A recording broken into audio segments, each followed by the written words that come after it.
Hello, this is Dr. Joe. Today, let's talk in detail about leptin, one of the important hormones. Leptin hormone is a relatively recently discovered hormone, and many of you who subscribe to my YouTube channel have probably heard about it multiple times already. It's a hormone that frequently appears in functional medicine books. I always strive to provide the latest information. Leptin hormone plays a role in suppressing weight gain. For now, it's on our side, our ally. How does it suppress weight gain? It suppresses appetite to reduce food intake or increase our body's energy expenditure. It's a very powerful hormone produced in fat cells. It might seem contradictory that a hormone suppressing fat accumulation is made in fat cells, but leptin is essentially a signal. If you're not sure what hormones are, don't worry. Hormones are signals transmitted through blood vessels from one organ to another or to the brain. Leptin is also a signal sent by fat cells to the brain. It's conveying the fat cell's opinion. How much energy is needed now? How much is surplus? How much fat is accumulating? It's delivering the fat cell's message to the central control center, the brain. When our body is completely healthy and functioning normally, if there's a sign of excessive fat accumulation, fat cells secrete leptin hormone. There's too much fat here. It seems like there's surplus energy. It signals to the brain. Then, the brain reduces appetite to eat less and prevents unnecessary fat gain. That's why leptin is known as an appetite suppressing hormone. However, this is the story in an ideal situation. In reality, many people have leptin resistance. As I've mentioned in previous broadcasts, we've talked a lot about insulin resistance. Leptin can develop resistance in the same way. Resistance means that even if fat cells send a lot of leptin hormone, the brain doesn't listen or ignores it, just like insulin resistance. When there's too much insulin, cells ignore it, like tripping over a thread at your feet. Resistance is generally understood as arising from excessive hormone levels. The reason leptin resistance occurs is because fat cells secrete too much leptin. And fat cells secreting a lot of leptin means there's a lot of body fat. The key point is that it's not that the brain knows the signal but ignores it. Due to leptin resistance, the brain fails to properly recognize the leptin hormone. Fat cells diligently send leptin, but from the brain's perspective, no signal arrives. For example, imagine in ancient times, fat cells submitting a petition to the court. This message is the leptin hormone. The minister, fat cells, tries to convey the situation they're managing to the king, brain, but it doesn't get through. The king thinks, what's wrong with the lower village? I sense fat accumulating, but no news. Are they starving? Can't they eat? In response, the body makes a decision for the whole system and sends signals. For the starving people, we'll implement austerity measures. Minimize calorie expenditure, maximize appetite to eat as much as possible, waste nothing from what we eat, and accumulate as much fat as possible for famine preparation. That's the command. As a result, our body's metabolism drops sharply. Appetite increases, and we become a body type that gains fat easily. It's like the king, brain, issuing the wrong orders based on false information. The king meant well, but here the king is our brain. As I said in the previous broadcast, insulin resistance must be resolved to lose weight. Similarly, leptin resistance must be resolved for weight loss. No need to sigh. Is not an additional task. Since they resolve together, either both fail or both succeed.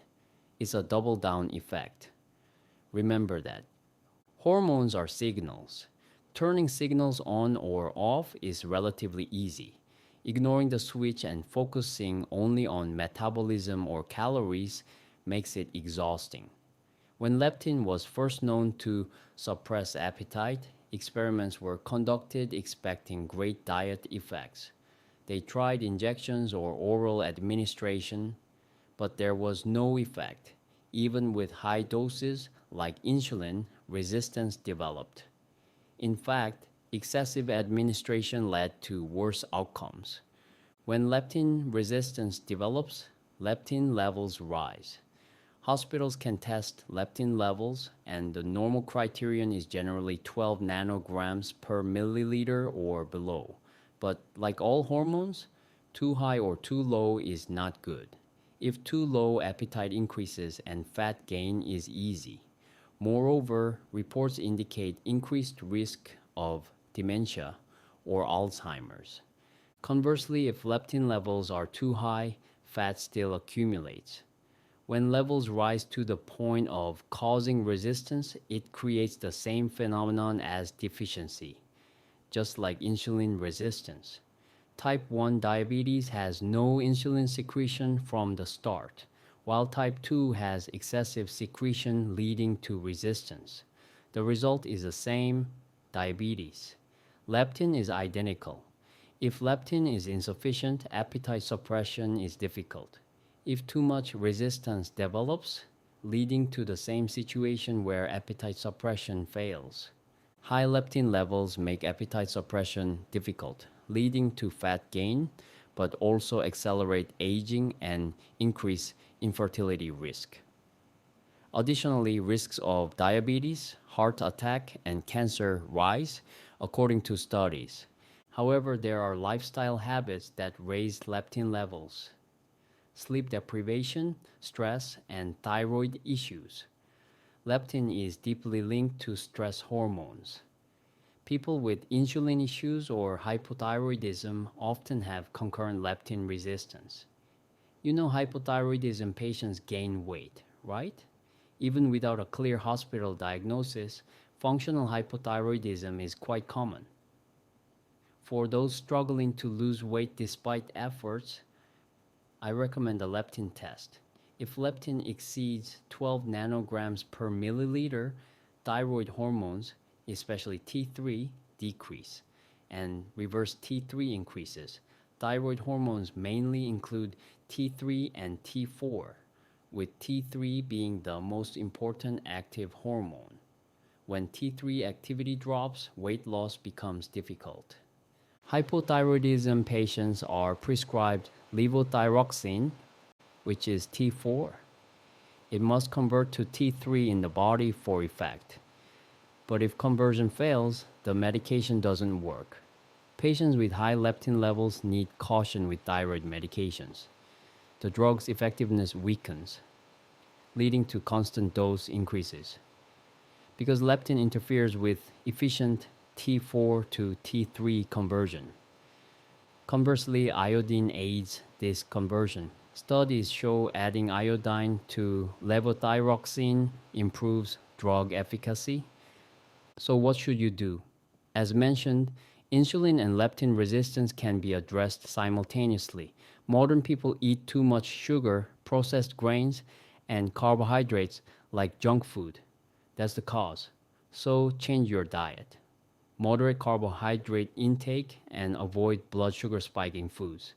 Consuming good fats, butter, avocado, coconut oil, etc., also helps stabilize blood sugar. Leptin can be controlled before insulin resistance, so you can manage healthily without extreme intermittent fasting. But just focusing on good food or supplements is partial. If other habits are unhealthy despite good eating, it's not enough. Sleep and stress management are more important. Exercise deficiency is a serious issue. If today's content felt difficult, please watch all my broadcasts on thyroid, insulin resistance, and metabolic syndrome. Like puzzle pieces, they'll fit together for understanding.